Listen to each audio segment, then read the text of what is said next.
Few titles invoke as much nostalgia and mixed feelings as Star Wars Bounty Hunter, originally released in 2022 for the PlayStation 2 and GameCube.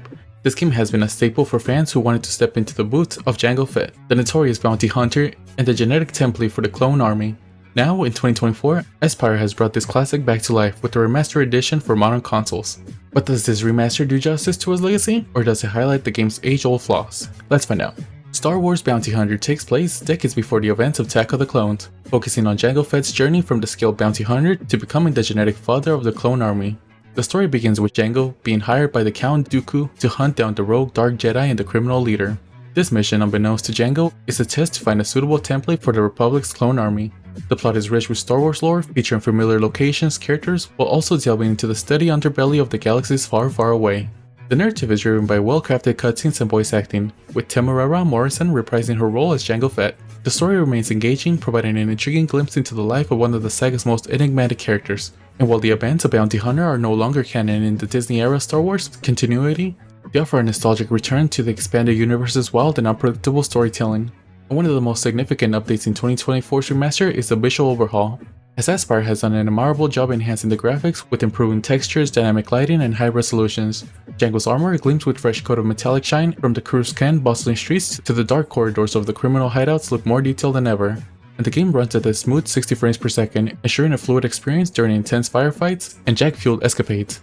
However, this remaster isn't without visual hiccups. Occasional glitches such as T-posing NPCs and minor graphical bugs can detract from the immersion. While these issues are not game-breaking, they serve as a reminder that this is a product of its time, albeit with some modern polish. Star Wars Bounty Hunter is a third-person action-adventure game that combines shooting, platforming, and exploration. The gameplay remains largely unchanged from the original, which is both a blessing and a curse. On the positive side, this remaster contains the core mechanics that made the game enjoyable, including Jango's arsenal of weapons and gadgets. You can wield dual blasters, sniper rifles, flamethrowers, and iconic jetpacks, each one offering different tactical advantages.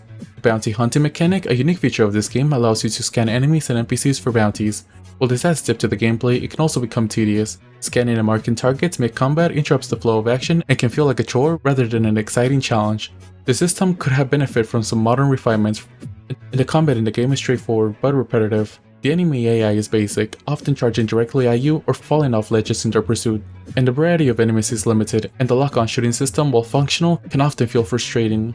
The addition of modern control schemes helps mitigate some of these issues, making the game more accessible to new players.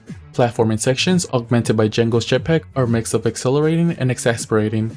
The jetpack allows for vertical exploration and dynamic combat maneuvers, but this is hampered by a finicky camera that can make precision movement difficult.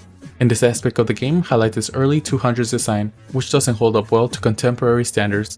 The game's audio design is one of its strongest aspects, as its soundtrack features the iconic Star Wars themes, and adds an epic feel to the game. From the firing of blasters to the hum of Jango's jetpack are well executed and immersive. However, some ambient sounds and voice lines can become repetitive over the course of the game, which slightly detracts from the otherwise excellent audio design. And this is a challenging game with difficulty spikes that can frustrate even seasoned players. The lack of modern checkpoint system means that dying often results in a significant backtracking, which in the process can be discouraging. The remaster retains the old school difficulty, which may appeal to those seeking a nostalgic challenge, but could alienate new players used to more forgiving game design. In my opinion, Star Wars Bounty Hunters is a faithful remaster that successfully brings a classic game to a new generation of players. Aspyr has enhanced the visuals and performance, making the game look and run better than ever. The nostalgic appeal of stepping in Jango Fett's boots and exploring the gritty underworld of Star Wars universe remains strong. For me, the game is a 6.9 out of 10, so for the fans of the original game and Star Wars enthusiasts, Star Wars Bounty Hunter is a game I can recommend. It of course is not the best Star Wars game, but at the end of the day it's an okay game that I personally had a lot of fun with. If you've played the game, did you like it, would you recommend it? Let us know in the comments. Thank you for watching till the end, don't forget to like, comment, share, and subscribe, and have a great day.